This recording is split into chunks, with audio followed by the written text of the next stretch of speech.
So if you're getting divorced in Florida, you have to divide your property. I'm going to take you through everything you need to know about dividing your property in Florida, sometimes called equitable distribution. So in this video, we're going to cover the basics of property division in a Florida divorce. We're going to get into dividing the most common types of property, dealing with hidden assets, and go over some of the top misconceptions when it comes to dividing property in a Florida divorce. So let's get into it.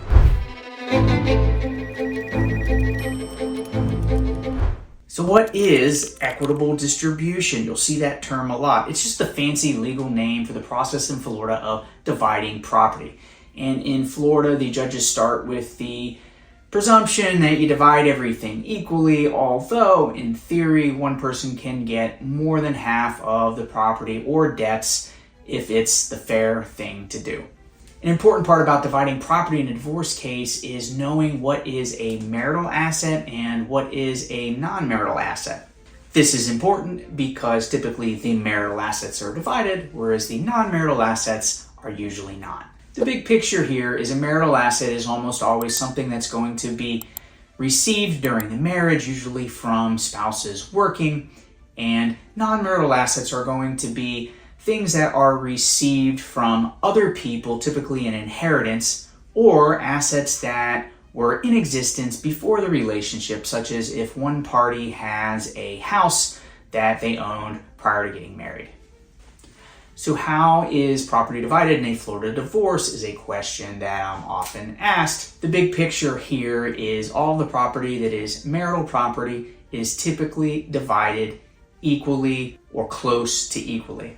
Usually this is done in a way to where assets don't have to be sold, and a spouse who typically has primarily used an asset is going to keep the asset. As an example, if the wife is the one who rides around on the horses, she's probably going to get the horses in the divorce, while her husband's probably going to keep his boat. Usually judges divide everything so that at the end of the day, each person has an equal value of property after all is said and done, but courts can give one spouse more property than the other if there's a really good reason for doing so. Usually this requires something pretty serious going on, like if somebody were to take a house and light it on fire, well, the other spouse is probably going to get more of the other assets. Or if a spouse is spending money on an affair, the other spouse who was not the cheater is going to get a credit for half of that money. So we've talked about the assets, but how are debts divided in a divorce? Well, it's basically the same way as the assets. Usually the courts are going to give debts titled in one name to the person who is on the title. So if you have a credit card in your name, it's probably going to be something you keep in the divorce. And the court then adjusts the total division of assets so that money is balanced around, and when the divorce is over, each person has the same net worth, which is the amount of their assets minus the amount of their liabilities. This isn't always exactly the same, but usually it's pretty close. So now that we've gone over the very basics, let's get into how the most common types of property are divided during a divorce. The first question I'm usually asked is what happens to the house? How is real estate dealt with?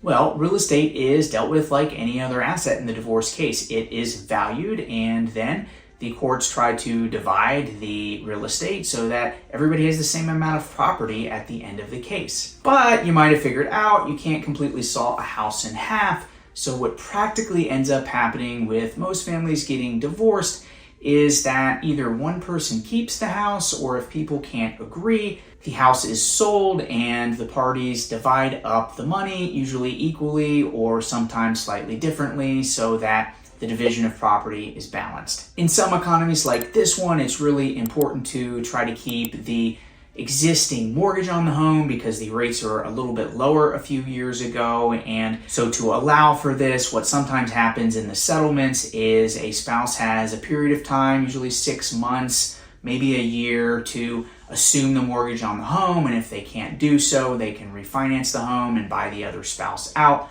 Or the contract just says if none of that can happen, the house is sold with a formula for dividing the money. You can pretty much do anything under the sun with a house and a settlement agreement, and good lawyers will try to keep the details related to the house out of the court file so that a person buying the house potentially from you and your spouse in the future doesn't know key things like what price you have to agree to sell the home at. So how are retirement plans divided in the divorce? This is another big one, and it gets a little bit technical sometimes because some of these plans have certain tax penalties if you take money out of an account. So what do we do about all of this? Usually the plans can be divided so that at the end of the day, everybody has the same amount of money in employer retirement plans. There's a special process involving what's called a qualified domestic relations order, or QDRO, that allows retirement plans to be split without any tax penalties. And there's a similar process for dividing pension payments that are received by somebody maybe many years into the future that ensures that you get the amount of the pension payment that you're entitled to under the law. And for pensions, that's half of the payments that your spouse would receive on retirement due to working during the marriage. Some of this gets a little bit technical, definitely involves some tax issues. If you have this in your divorce, you probably need a lawyer to handle it or be consulting with one because you can really mess up with this. So how do you value personal property? What's personal property? It's things that you can pick up and grab, like this baseball here, my diploma on the wall. Anything that you own or your spouse owns that can move around, can be picked up, and actually exist. Some of this also involves jewelry and art. So how do you divide all this stuff in a divorce? Well, the reality is usually people just agree on how they're going to divide these things if they don't have tremendous value. But when the personal property does have significant values, the items are appraised. Sometimes this is easy, like you can look up the value of a car. And once the appraisals are done, the totals of the values of all of this property are added up, and we divide it in a way to where you get an equal amount of this property as compared to your spouse.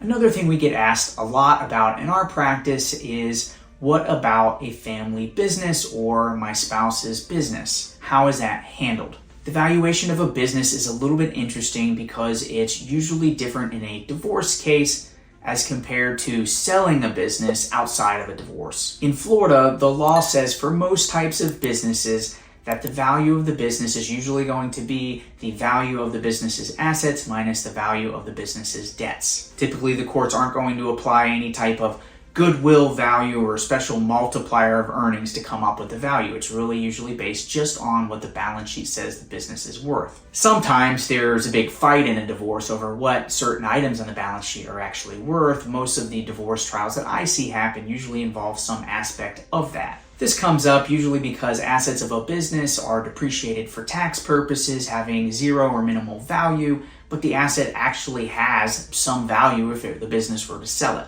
There's some other technical things that come up, like valuing the accounts receivable of a business and doing certain other adjustments. If you have a business in your divorce, you should be talking to a lawyer about it. Sometimes it's to your advantage to get an independent accountant involved to value the business. Usually it doesn't cost an incredible amount of money, and you're in a better place to understand what the business would be valued by court, which allows the issue to usually stay out of court.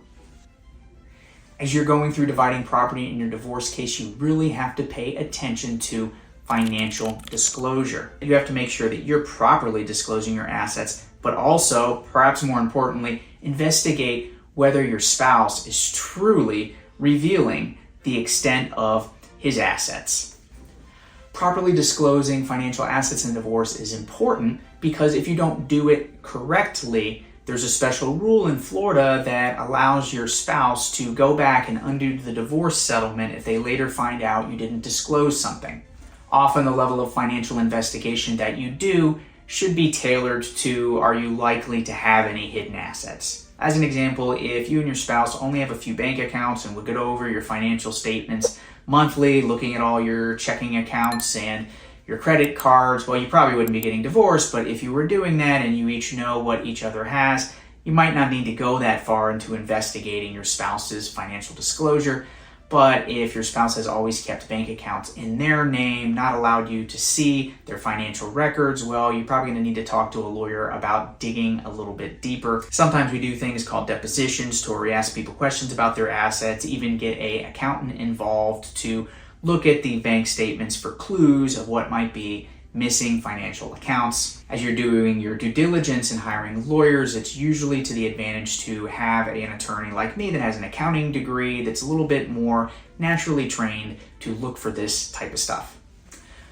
So what are the most common types of hidden assets in a divorce? Usually they're the assets that everybody just forgets about. Big ones we see are accumulated sick pay or accumulated time off. People who work for larger companies or for governmental entities will have sometimes $50,000 to $100,000 worth of benefits that they get. They might not even know they have those benefits or think about it too much during the marriage, but there's a value to that can't be divided. Another common hidden asset is the cash value of life insurance. Sometimes people forget that the premiums they pay in certain types of life insurance policies actually add up to value over time. Other hidden assets are items that appear on business balance sheets as being depreciated for tax purposes. On the balance sheet, your husband's truck might have a value of $0, but he could probably go out and sell it for $50,000, so that's a hidden asset too. You're probably seeing a trend with this stuff. There's just a lot of things that most people typically forget have a value, and you want to make sure all that stuff's accounted for as you go through the divorce process. But what about if your spouse is truly hiding things from you? How do you find that out? The biggest clue to this is usually in your financial records or your spouse's bank statements. It's routine in most cases that we get bank statements back for about 3 years. And when we do that, we can usually determine if all of the bank statements have been disclosed by the time we look at the tax returns and other bank statements for transfers between accounts, as well as pay stubs, which usually reveal the existence of retirement accounts and where your spouse's wages were deposited.